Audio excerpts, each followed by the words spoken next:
Welcome back, guys, to the Bear and Scully podcast with me, Sean Scullion, aka Scully, Owen Mallon, aka the Bear, Aidan the face for radio behind the scenes, and today we're joined with Colin Bell.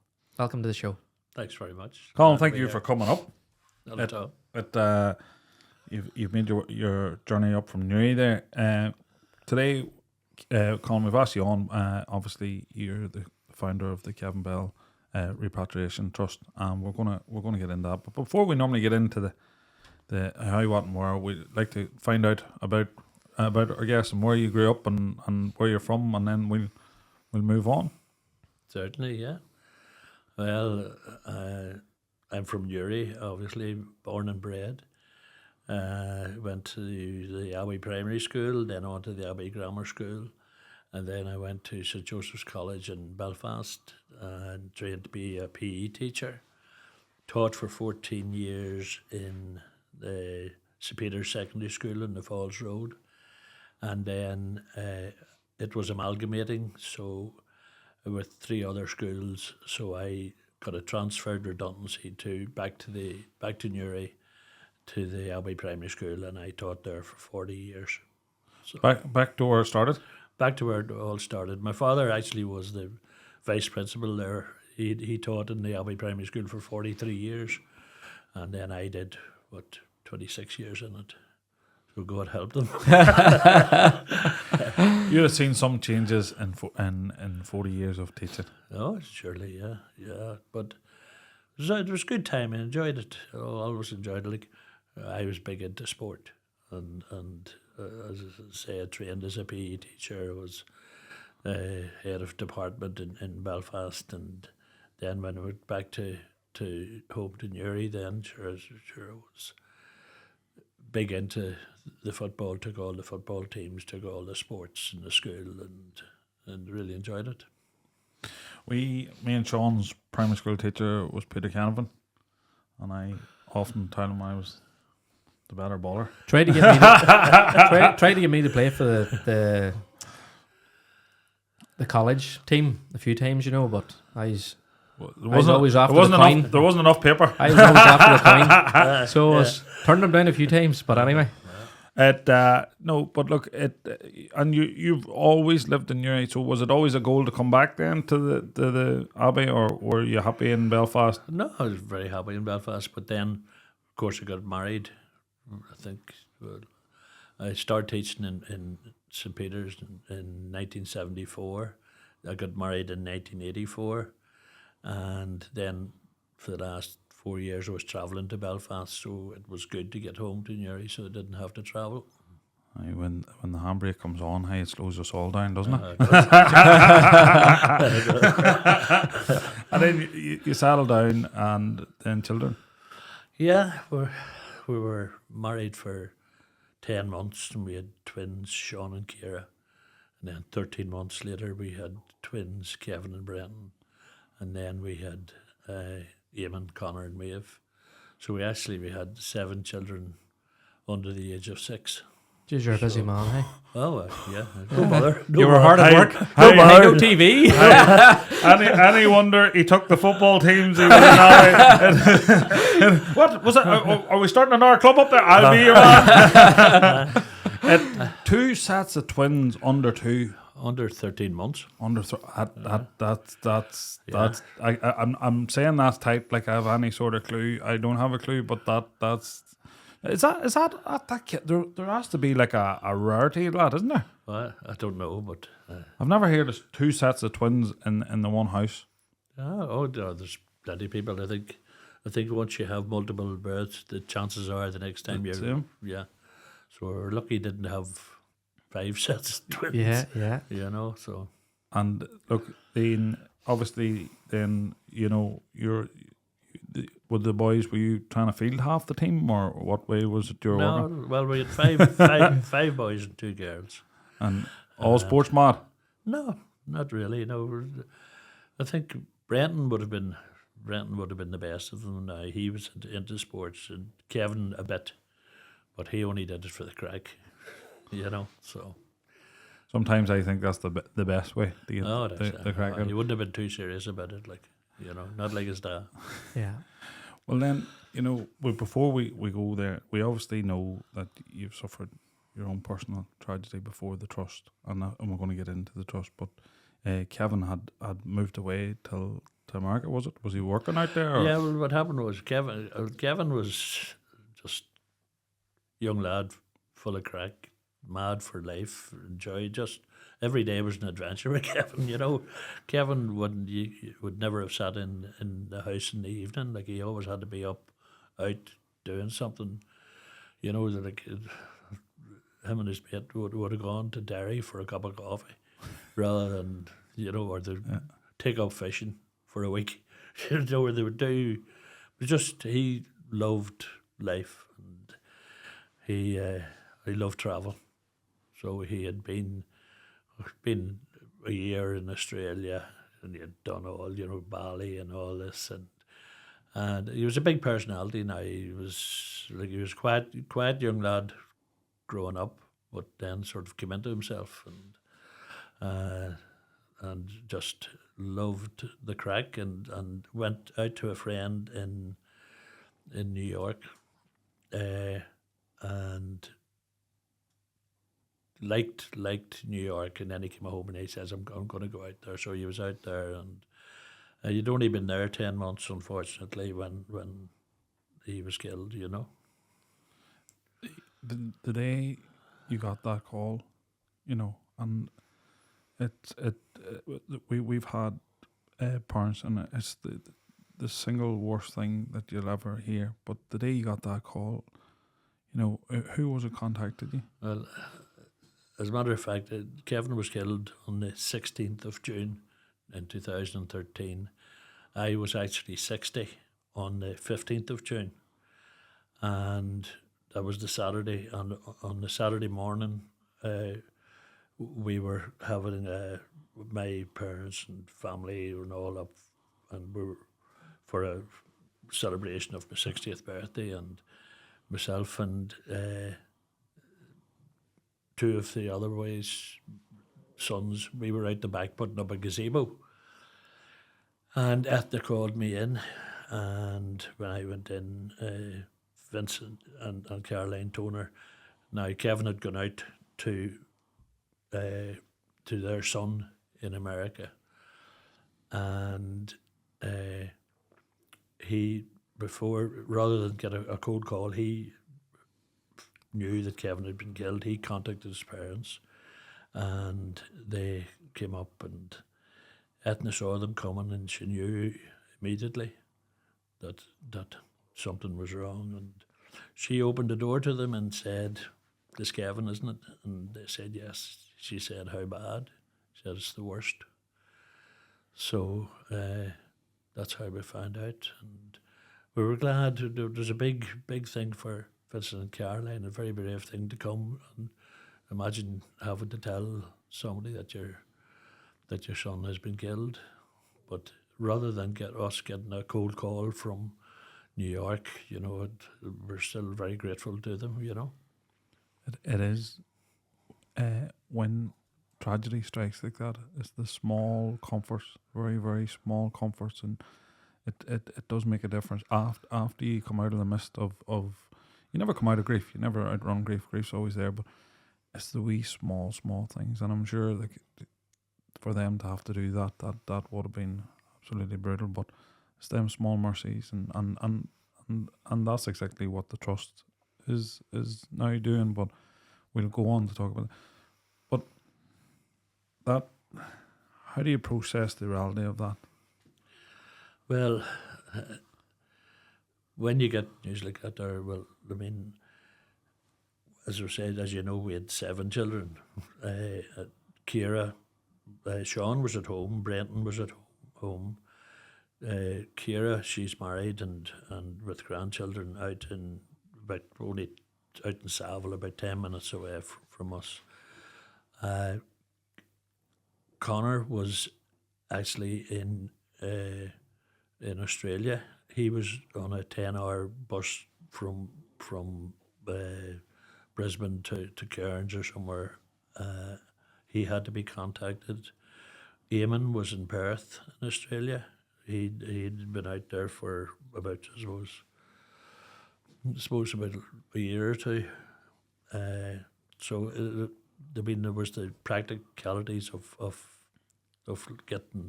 letting the family know. So that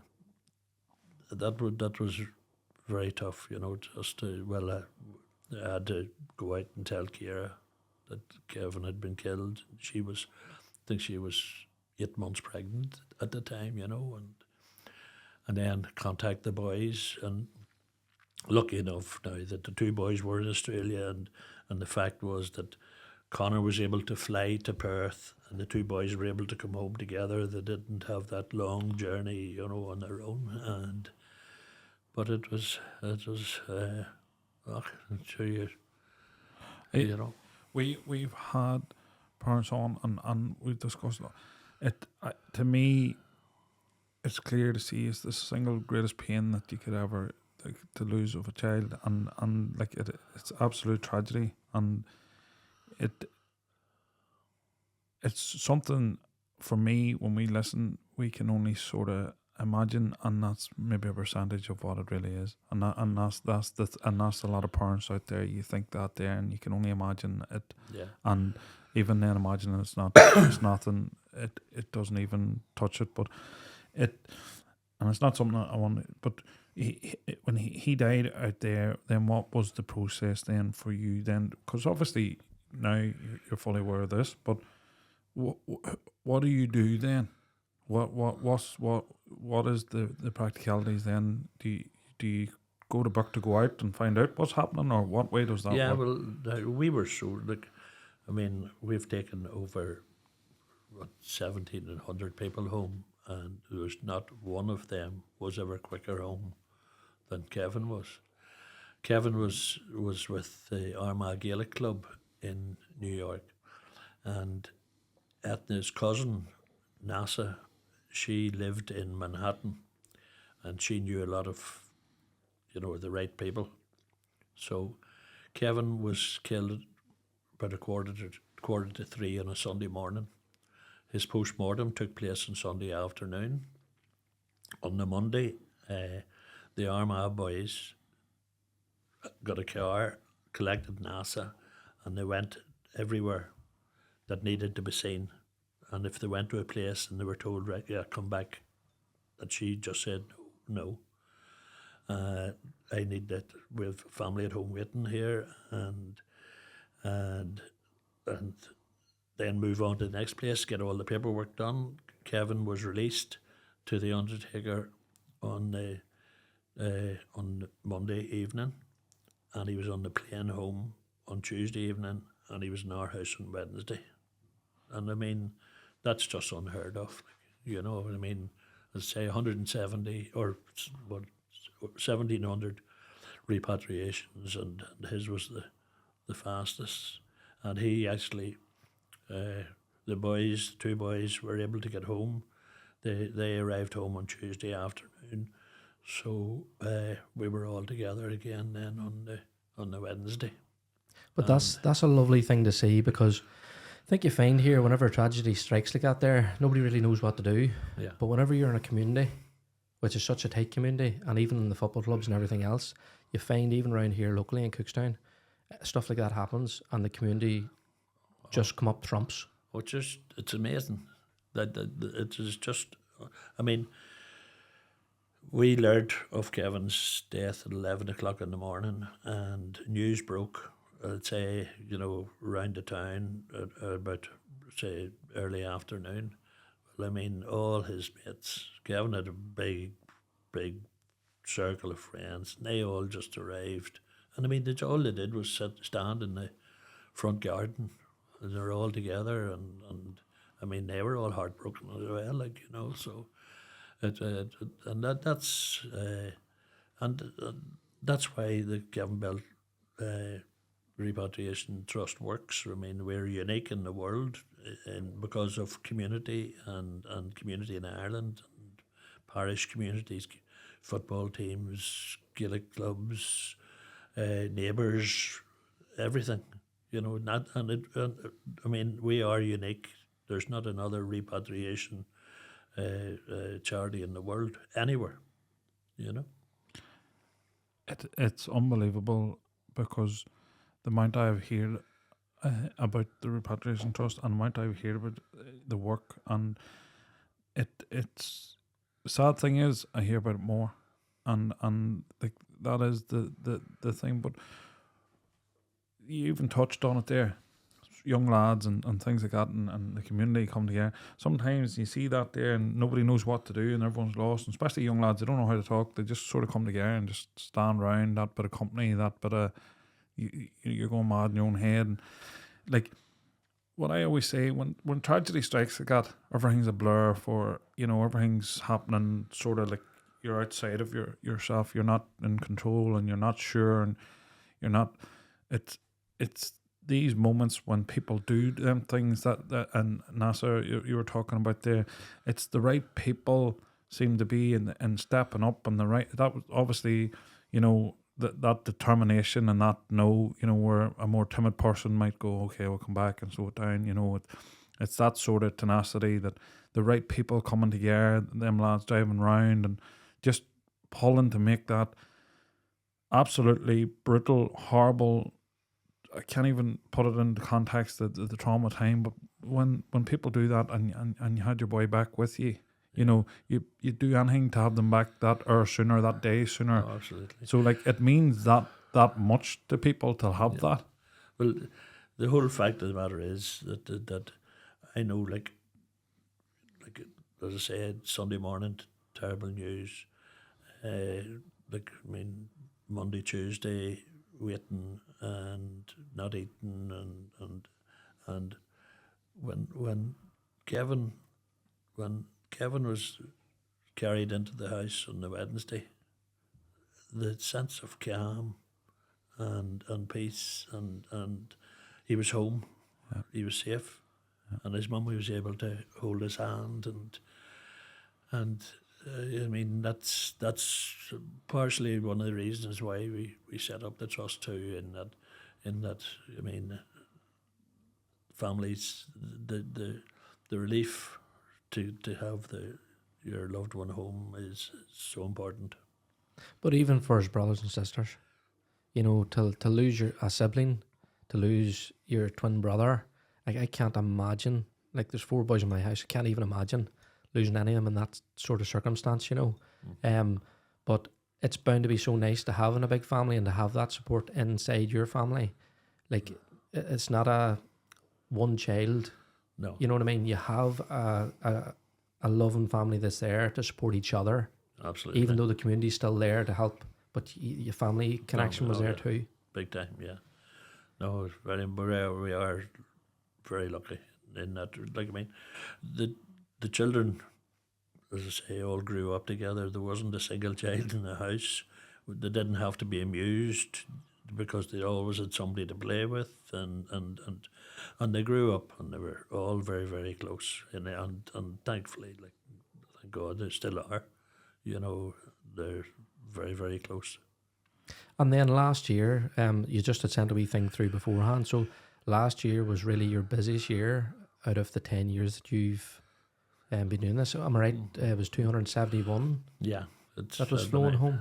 Yeah, I suppose it's 10 years since Kevin was killed. So we've touched all parishes in Ireland, and if people haven't heard of us, and tragedy strikes anywhere in Ireland, somebody will say, look, contact the Kevin Bell, With that becomes more of a responsibility. Like, the trust has more to do, and I don't know how to say it. It's great. It's great.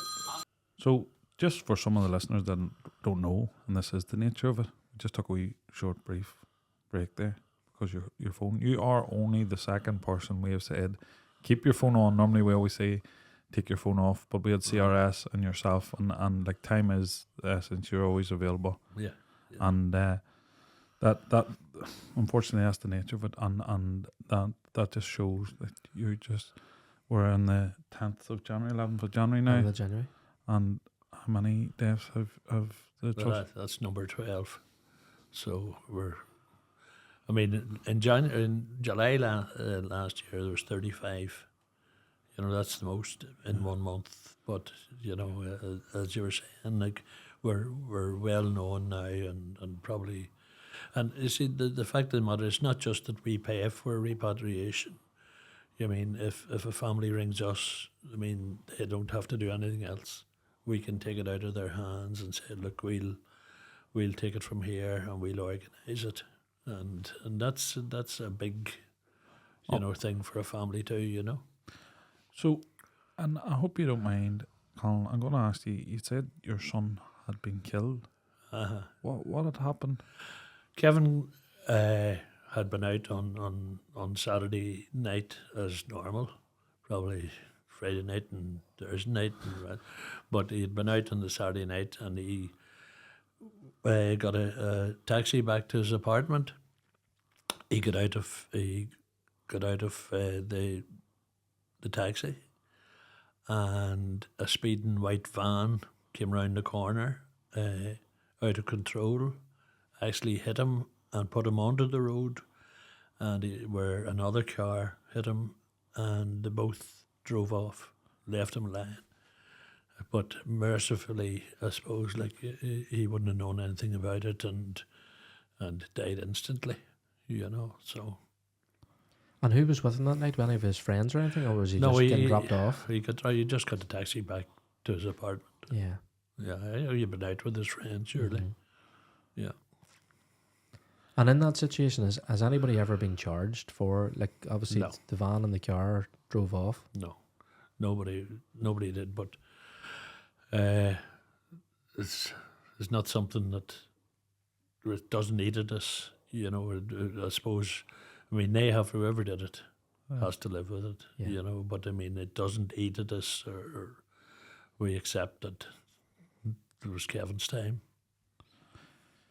Tell me, does repatriating somebody when a criminal investigation's involved, does that change It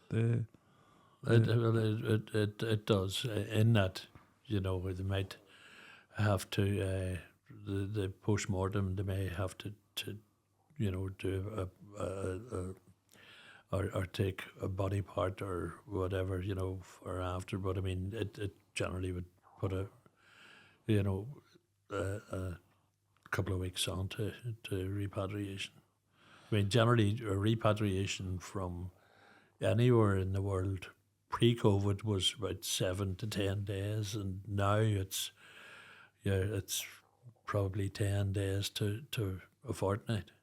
But in different cases, you know, they're... So the knock-on, there is a knock-on effect of COVID in that? Well, we seem to find that, you know, I mean, some countries, of course, are very, very good and very, very quick, and other countries aren't. I mean, Australia for a long time was...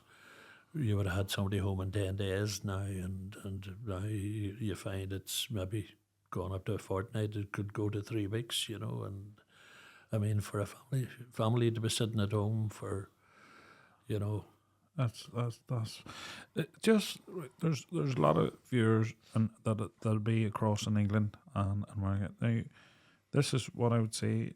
We're very unique in our grief process in this country.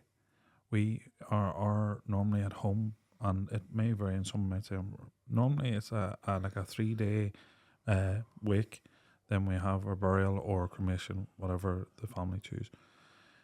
Till other cultures, they might find that weird or different or whatever it is, but to us it's our healing process. It's how we process, and I have seen, you know, in England where they have burials a month later, and that's their process. Now, I'm not to say, but just for people to realise that them times after, the way we're programmed, the way we're brought up, the way we're educated, our mindset is we want to start the grieving process. We want to say our goodbye. We want to start our grieving process. There's different processes. You go through the loss of somebody, and then it's the grieving process that follows. So that's why I'm talking about time, especially here, being so unique. It's for us, you know, if your loved one, the first thing you want to do is see them. and be with them and say your own personal goodbyes and talk and hear the stories. And we know how wakes are here, and you would have heard things about Kevin that you didn't know. The lads called around and said, "Do you remember the time?" Because it almost seems like it's the time you say them things. And I know this sounds really weird in a way, but they have the crack about them, and it's a very weird thing for other cultures to understand ours. But you talk about them and you find out these things, and you're bringing up memories, and you remember the time we were caught doing this and that. So like that's our process. Yeah. Well, I think, I mean, not to say anything about the other cultures, but the fact of the matter is the wake, an early wake, that carries you. People carry you over those first initial days, just say the 3 days.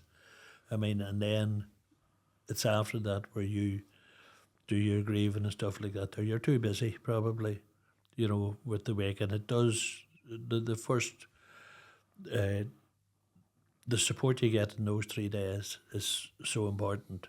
And then you can sort of come to terms with the fact that the loved one's gone, But for families who are waiting, a week or 2 weeks, I mean, they're just totally in limbo. There's nothing you can do, And people don't know whether they're to call or they're not to call. And we in our culture we print it in the paper when to call. And in that scenario, it's a very taboo. It's like we don't know, and we don't know how to be, and we don't know. And for them people, so that's why I was saying, like, your phone's on, because it's time. It's the essence. It's like them responses. That's like people. I'm sure you get contacted at all hours of the day, and like that's what we were touching on that, and that's why when you talked about the process of bringing your son home, and it was the shortest ever, which in 1700, and it was before you knew anything, and it was just the things all aligned, and it almost like it started this process of leading to the trust to helping these families, because it aligned, and that you knew what it meant to you. You knew what having your boy back meant to you, your family, your children, your wife, and when was it then, after you lost Kevin, that you were like, I want to step in here and I want to help. I want to help families that have this, or did it naturally? Did somebody come to you and say, "How did you do this?" afterwards, or how did that all come about? Well, more or less by accident. Now, as I said, when news broke in Newry that Kevin had been killed, now we would have been a well-known family in Newry, in that Ethna's father founded the credit union. Her mother was chairperson of the Fish. My father was taught for 43 years in the Christian Brothers. He also was a counsellor for many years. My mother, she taught in the Sacred Heart School, taught drama, produced all the shows, produced shows for Newry Musical Society. Ethna, my wife, very talented amateur actress, great singer, the whole lot, very well known. I myself, as I said, was big into sport. I played minor and under 21, and I was in down senior panels, without breaking much ice now in the senior panels, to be honest. But I also played 7 seasons for Newry Town in the Irish League. So, and then, of course, I was a teacher in the primary school. So, I mean, our family were super well known, like in everything in Newry. So whenever news broke, the town just went pure mad. Fundraising, there was a quiz on in the Canal Court on the Tuesday night, and there was £45,000 raised that one night. There was a fun run and walk on the Thursday night. There was £25,000 raised. Anybody, there's backpacks. Anybody who could do anything was raising money, and there was a fundraiser in New York, and there was a fundraiser in Australia because he had left his mark in Australia. And there was £150,000 raised to bring Kevin home. So obviously it didn't take 150. So we had £150,000, and it wasn't ours. So I think the week after Kevin's funeral, we heard of a young fella from Carryduff had been killed in Thailand. So we got the parents' phone number and we contacted them and said, look, we have this money. We'll pay to bring your son home. And the next week, there was a young fella from Sligo, fell and hit his head in Las Vegas, died.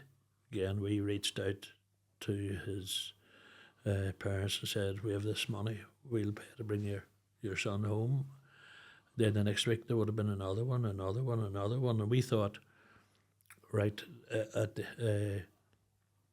once this £150,000 is gone, that would be it. But there was a young fella from Leitrim, County Down, had been killed the year before. He was a young fella called Ryan Doyle, had been killed in Australia the year before, and there was a lot of money raised for him to come home. And the parents heard about us, and they came to us and said, look, there's £72,000 was raised to bring Ryan home, and they gave that to us. And then people started to kind of pay back. Yeah. So we said, look, we'll make this Kevin's legacy. We applied to the Charity Commission in Northern Ireland to become a registered charity. And it took about a year, I suppose, a year and a half.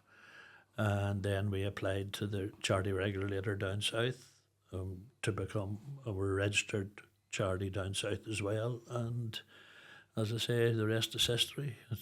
It's been, and I mean, the amount of support we get throughout the world is amazing. I mean, there's fundraisers going on for us in America, there's Australia, there's anywhere where there's Irish diaspora, there's fundraisers for us. And just on that, it's you bring home anybody on both sides of the community and both sides of the border, north and south. Oh yeah. So yeah. it's covering the whole island yeah. of Ireland. Yeah. Which is fantastic. Yeah, well, I say Protestant grief and Catholic grief, there's no difference. You know, the family is getting worst news, and as I mean, we get support from both sides of the community, and it's a unique sort of, not unique that we get supported, but it's a unique sort of charity throughout the world, and it is a purely Irish thing, you know.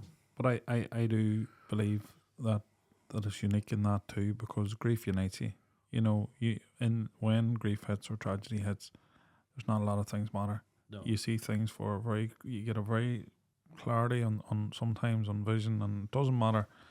But the way the people here, we've always known this about our own generosity, but it almost seems now like, and I have seen it locally when you have stepped in and helped a family, then once they've come to terms with it and they sit down and they're like, what would we have done without the Kevin Bell Trust? Where would we be?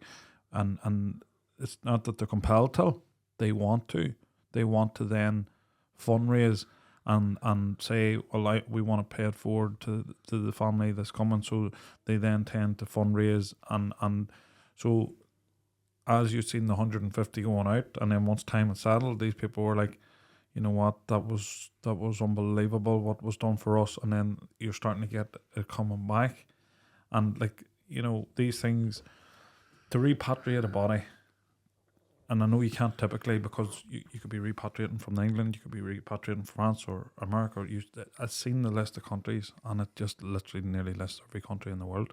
There's every corner in the world. That what sort of money does it take to bring a body home?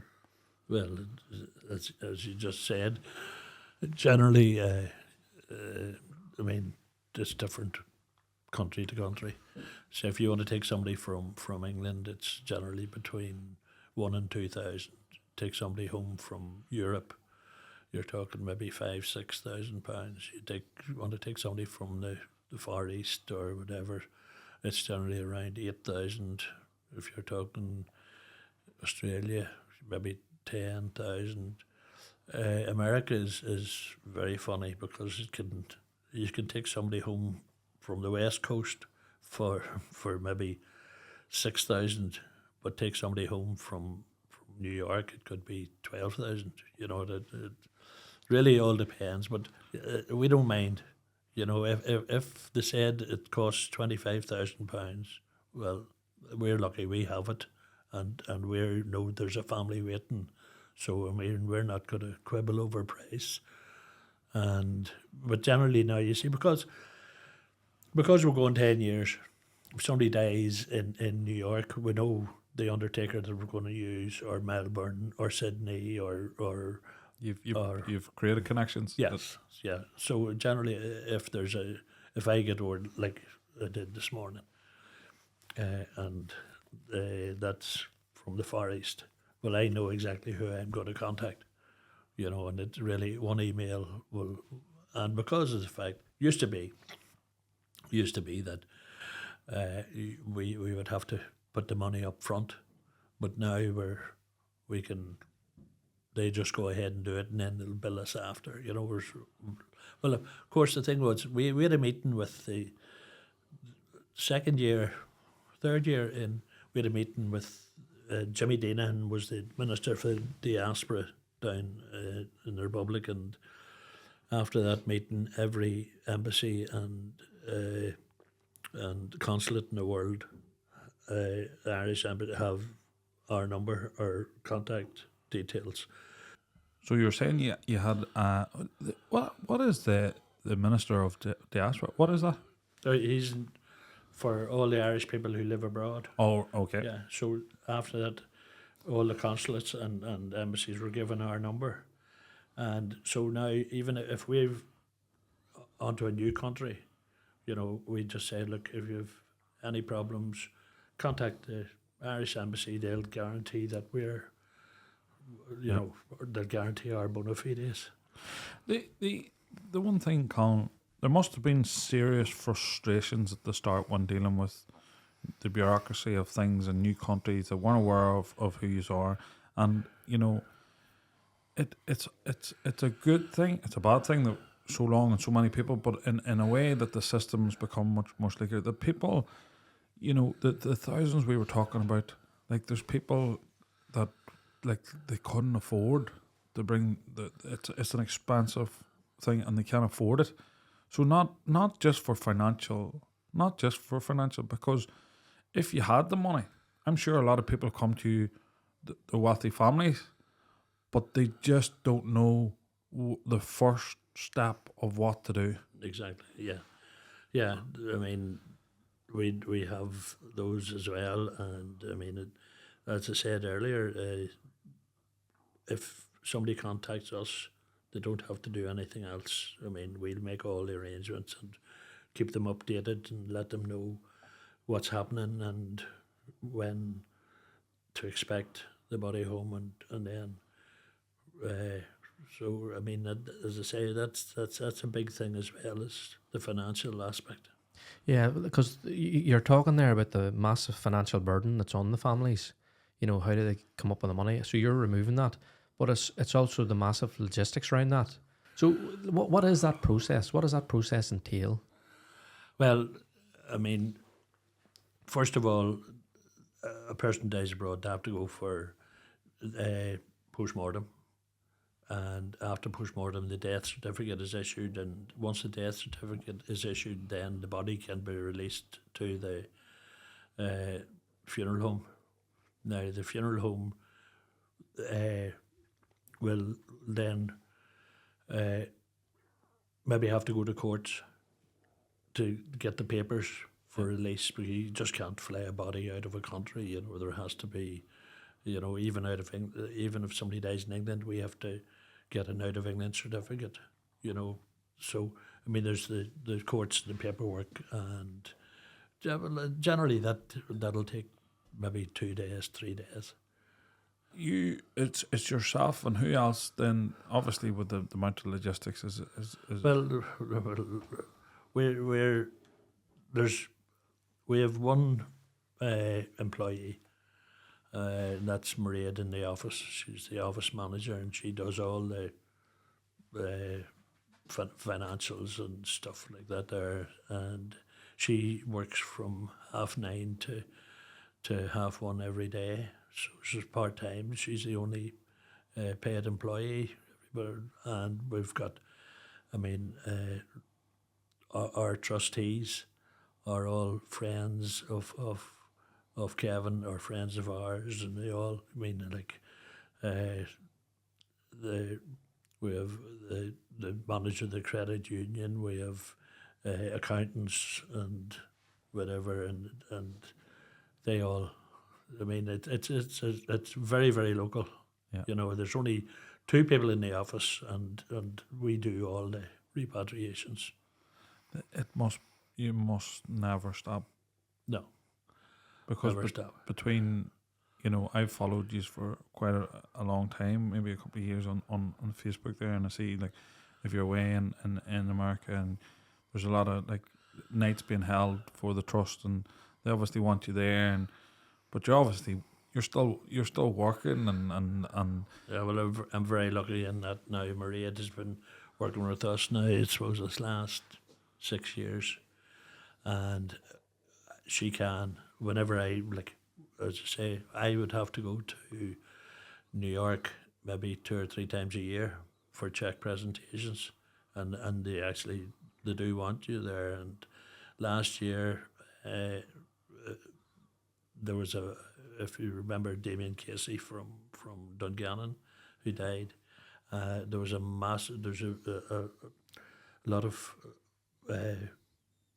very wealthy, or very well, people who've done very well in Sydney, who had a massive ball, and flew myself and Ethna out for the ball, and put us up in an Airbnb, and raised a phenomenal amount of money, so there are times you have to but it's not too hard, like, to go to Sydney, and we were in Perth there 2 months ago for another one, but people do like to see you, but it's more so, I'd say, in New York.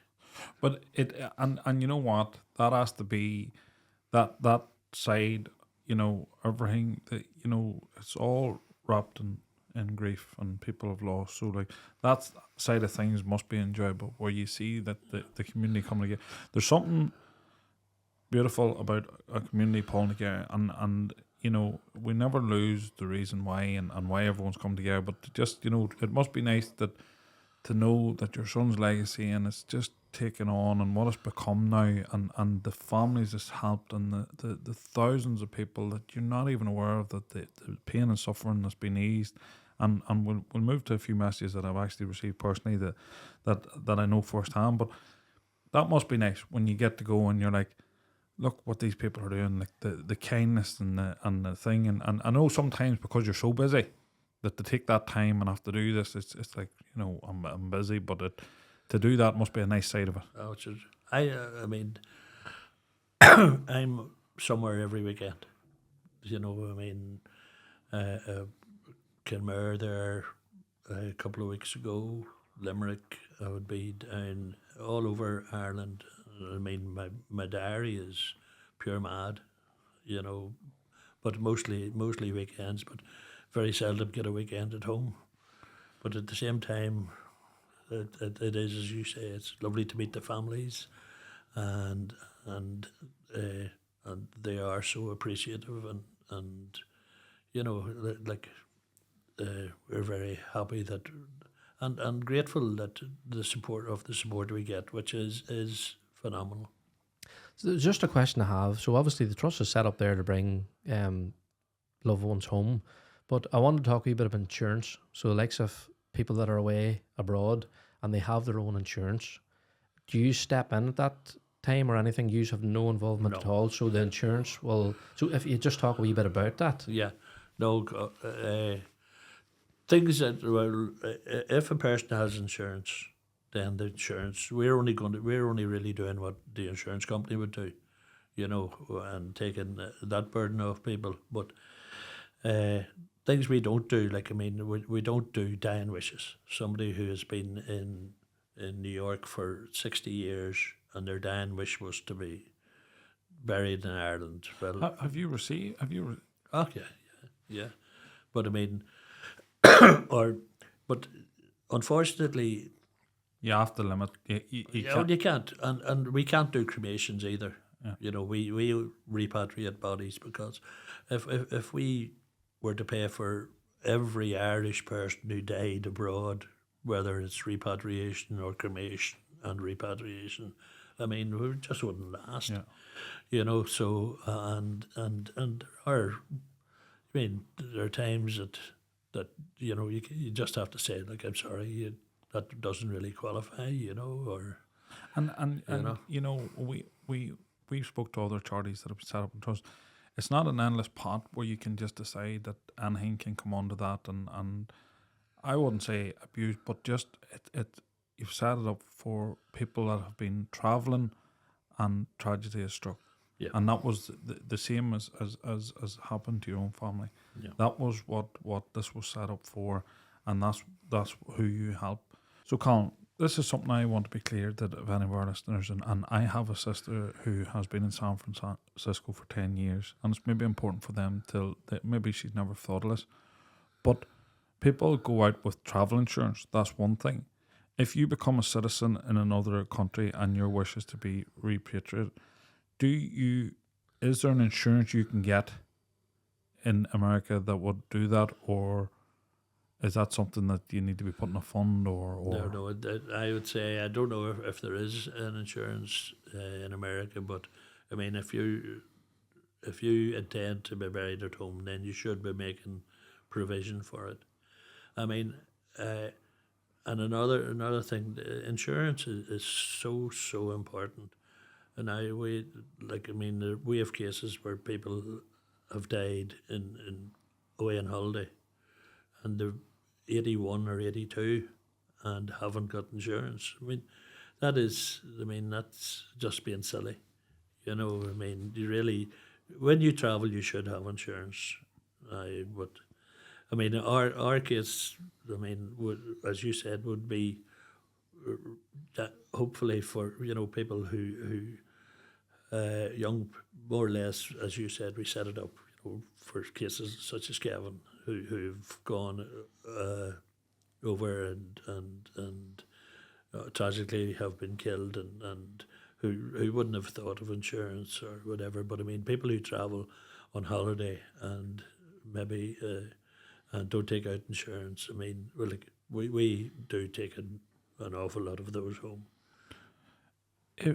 Is there ever a pressure that with running a charity, and this is when it comes down to it, running a charity, funds and having funds in place, and for anybody that's listening to this and would wish to make a donation, we will be including the links, but the website itself has links and the GoFundMe and links to that. We'll include that here in the podcast description below.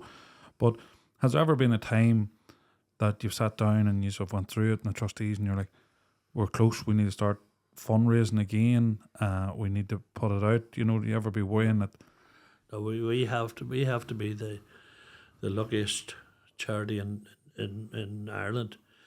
I mean, I don't know why the likes of the hospice or the air ambulance are not funded by government, and they have to actually have people to fundraise for them, to pay people to fundraise. They have employees who have to fundraise, and they have to. We don't. We are so lucky because people fundraise for us, and to be honest, as I said, we have their fundraisers throughout the world for us.